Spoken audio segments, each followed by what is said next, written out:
The words weren't loud, but they cut through the grand ballroom of the Kingsley Grand, sharper than the silver forks resting beside untouched dinner plates.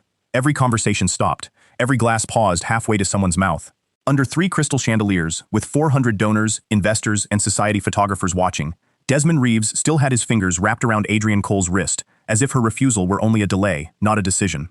Adrienne stood perfectly still in her midnight blue gown, her face calm in the way storms look calm from far away. She was 35, the chief executive of Cole Vantage Group, owner of towers that touch the clouds in Boston, Dallas, Denver, and New York. Men had chased her since the first magazine called her America's most eligible businesswoman. Some chased her money, some her name, some the idea of being seen beside her.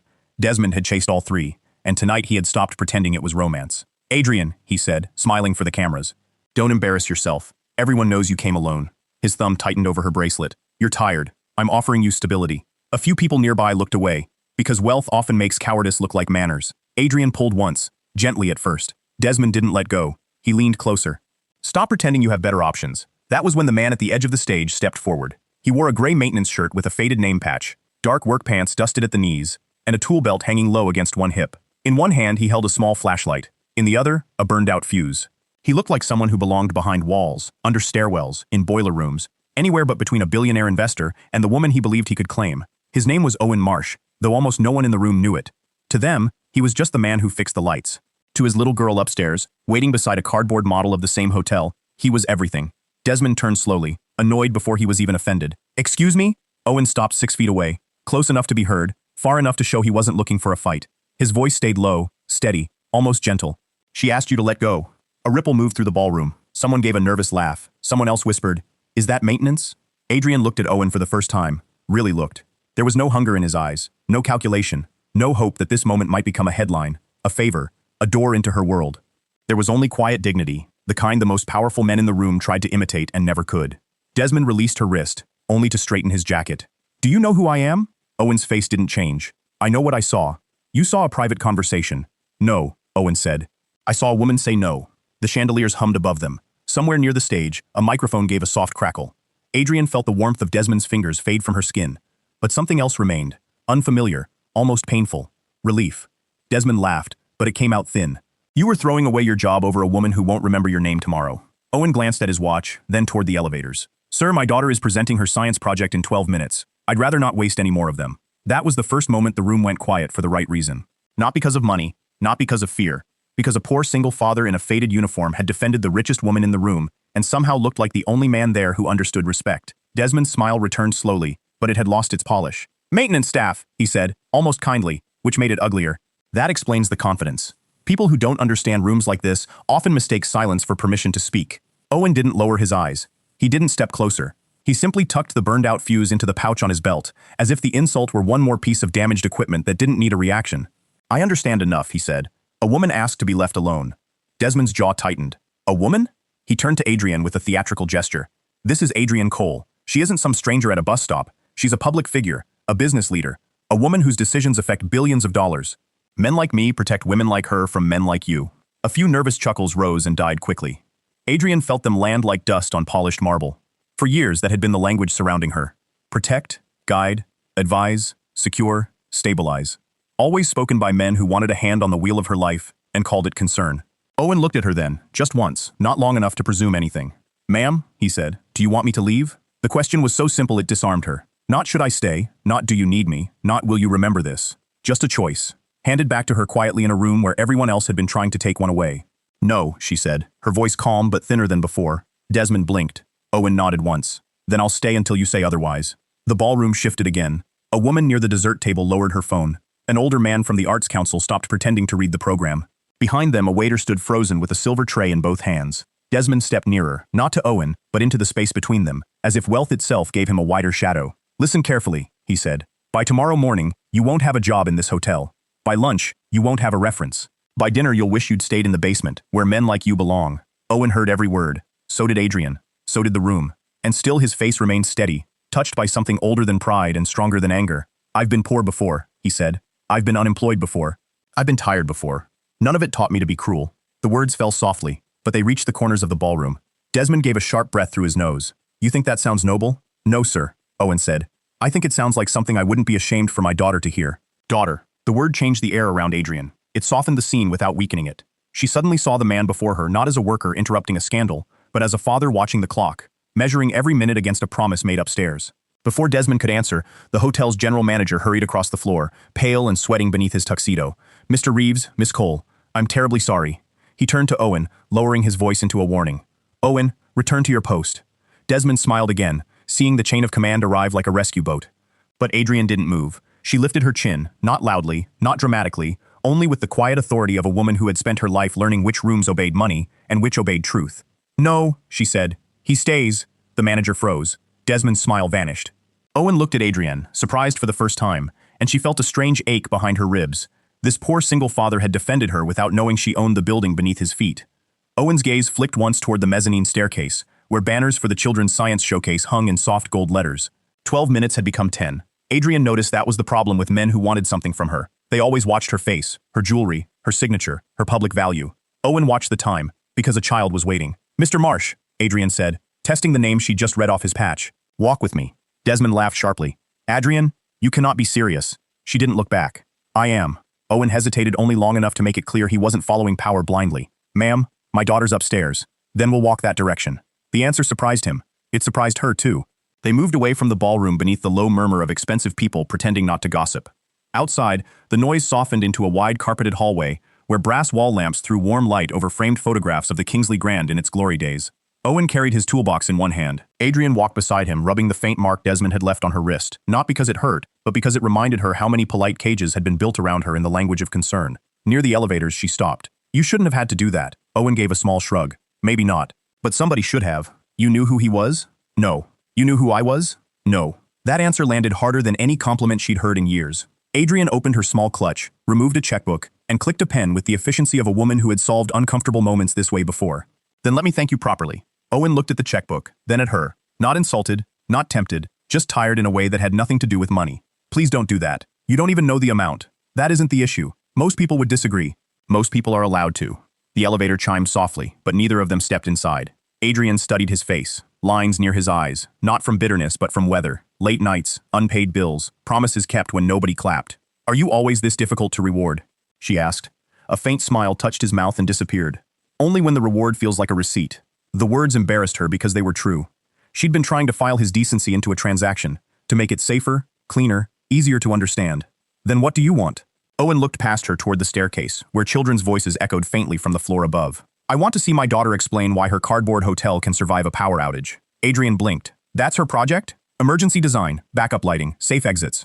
She built it with cereal boxes, tape, and more confidence than engineering school ever gave me." There was pride in his voice, quiet but bright. It softened the hallway more than the lamps did. "Her name? Sadie." He checked his watch again. "She gets nervous if she can't see me in the front row." Adrienne closed the checkbook slowly.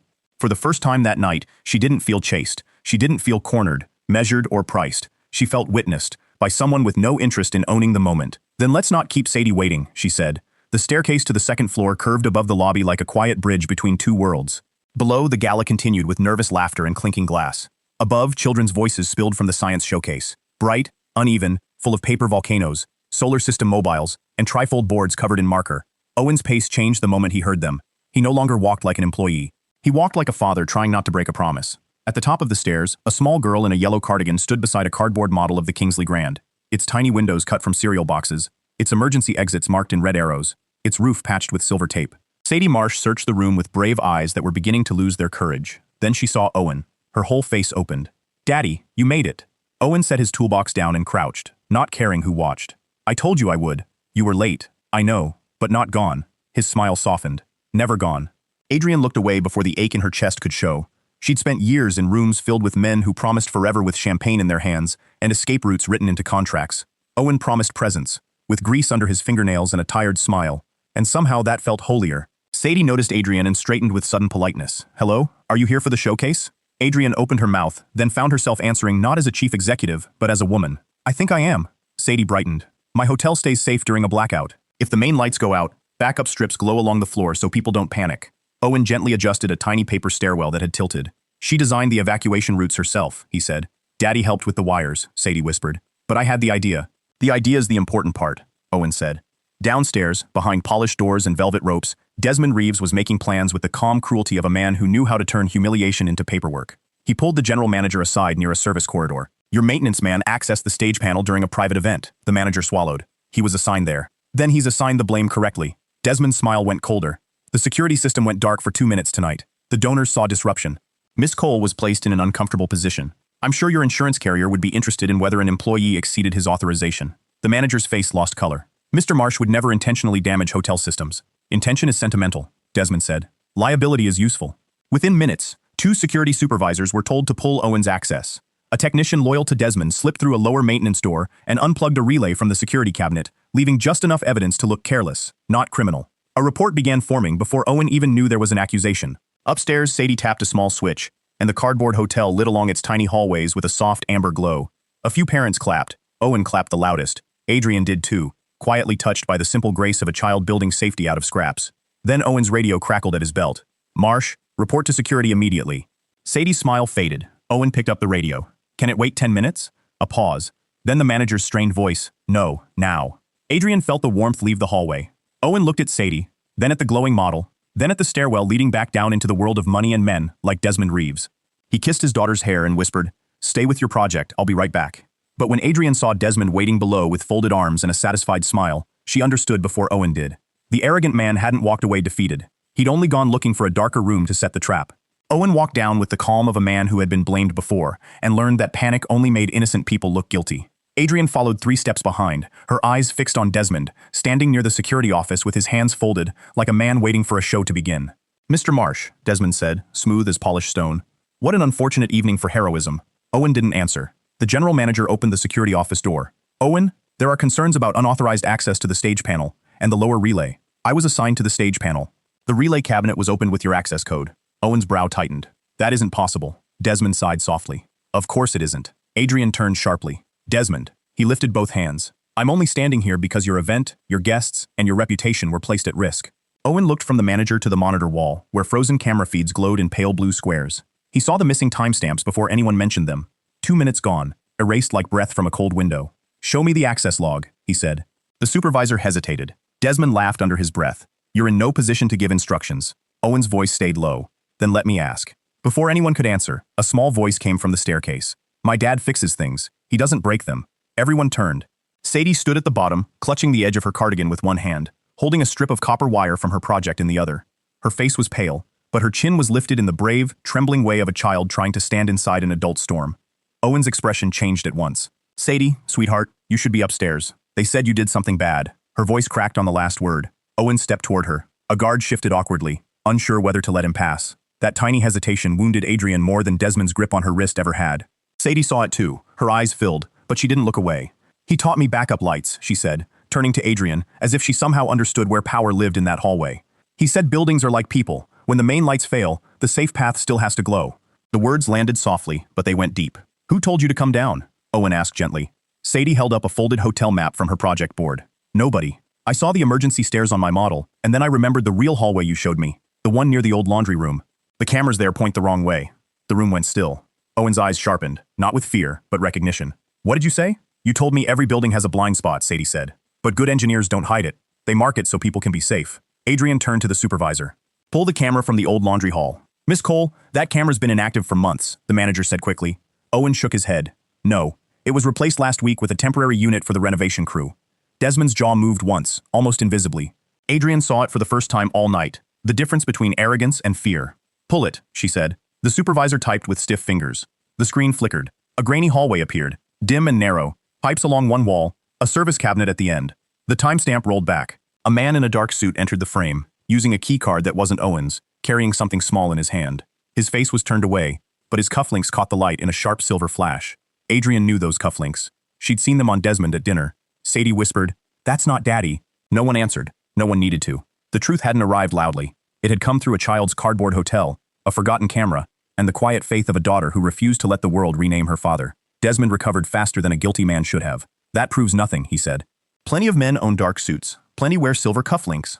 Owen looked at the screen, then at Desmond's wrists. "Not plenty of men leave one hand in their pocket when they use a keycard." The room followed his gaze. Desmond's right hand was still hidden in his jacket, closed around something no one could see. Adrienne felt the small hairs rise on the back of her neck. She'd sat through hostile boardrooms, predatory negotiations, dinners where a smile cost more than a lawsuit. But this felt different. This was control slipping. And control, when cornered, often reaches for darker tools. Perhaps we should review all footage privately, the manager offered, desperate to make the moment smaller. No, Adrienne said. We review it now. Desmond turned to her with a softness that didn't reach his eyes. Adrienne, you're tired. You're embarrassed. Don't let a maintenance man and a child turn this into theater. Sadie stepped closer to Owen's side. He gently placed a hand behind her shoulder, not pushing her back, just reminding her she wasn't alone. My daughter's done being part of this, he said. She should go upstairs. Adrienne nodded to an attendant. Please take Sadie back to the showcase and stay with her. Sadie looked up at Owen, afraid to leave. Daddy? He crouched to her eye level. You did the right thing. Now let me do mine. She swallowed, then nodded. As the attendant led her toward the stairs, the lobby lights flickered once. Not fully out, just enough for every adult in the room to look up. Owen heard the sound before the others understood it. A faint click from the relay cabinet, then the soft dead tone of a camera feed dropping. One screen went black, then another. Desmond's face didn't change, and that was what gave him away. Adrienne's phone buzzed. An unknown number. Lower garage. Now. Come alone unless you want the story public by morning. She stared at it half a second too long. Owen saw her expression shift. Don't go down there, he said quietly. You saw the message. I saw your face. Desmond lifted his chin. This is absurd. But Adrienne had already started walking, not toward the elevator, but toward the service corridor beside the security office. Owen followed. Miss Cole, I'm not hiding in my own building. That isn't hiding, Owen said. That's choosing the door that keeps you safe. The corridor smelled faintly of warm dust, floor polish, old wiring. The overhead lights hummed unevenly. Adrienne moved quickly, anger carrying her faster than fear, until Owen caught sight of a small dome camera above the laundry turn and stopped. Its indicator light was off. Wait, what is it? That camera was working 3 minutes ago. A door clicked somewhere ahead. Footsteps sounded, slow and deliberate, just beyond the bend leading to the lower garage elevator. Adrienne's breath caught. Owen didn't touch her, only opened the old fire stair door at his left. This way. That stairwell's closed for renovation. Not closed, he said. Forgotten. They slipped inside as two men in dark event jackets passed the corridor beyond, speaking low into their phones. Nothing happened loudly. No shouting, no chaos. Only the terrible quiet of a trap missing its mark by inches. Owen guided her down one flight, then across a maintenance landing lit by a single amber bulb. For the first time all night, Adrienne Cole, who owned towers and commanded thousands, let someone else lead, because he wasn't trying to possess her life. He was trying to protect it. At the bottom, Owen opened a side door into the employee lot, where cold night air rushed in off the harbor, and the city lights trembled on wet pavement. Adrienne leaned against the brick wall, breathing hard. How did you know? Owen looked back toward the dark corridor. Because good buildings tell the truth when someone's trying to make them lie. She stared at him, seeing not a poor worker, not a convenient hero, but a man whose mind moved through danger with discipline and grace. From deep inside the hotel, an alarm began to chirp softly, and Adrienne understood that Desmond hadn't simply tried to shame Owen. He'd been willing to turn the entire building into a weapon, against the one man who had shown her respect. He gave a small nod, accepting it. For a moment only the wind moved between them, carrying rain, harbor air, warm exhaust from the loading dock. Then he looked toward a narrow metal door marked Employees Only. I used to design systems like this. Adrienne blinked. Security systems? Integrated safety networks. Access control, camera routing, backup power, emergency path lighting. Hotels, hospitals, schools, a few government buildings. His voice stayed plain, without pride. 12 years ago, I had my name on contracts people fought to get into. Then why are you working nights with a tool belt? Owen looked down at his hands. Rough, lined, marked by work that didn't make headlines. Because my wife got sick, and the company I worked for didn't understand school pickups, hospital rooms, missed deadlines, or a little girl who needed her father more than I needed a title. Adrienne said nothing. The answer was too honest to interrupt. After Grace passed, he continued, softer now, Sadie stopped sleeping, unless she knew I was in the apartment. Big jobs meant flights, late calls, 20-story buildings in other states, so I chose smaller work. Night shifts, local repairs, enough to pay rent, enough to be there in the morning. He looked at her, and there was no shame in him. None. People call that falling behind. I call it keeping a promise. Those words settled somewhere no compliment had ever reached. All her life, men had presented ambition as proof of worth. Owen had given up applause for bedtime stories, boardrooms for school mornings, recognition for presence. It wasn't a failure. It was sacrificed with no audience.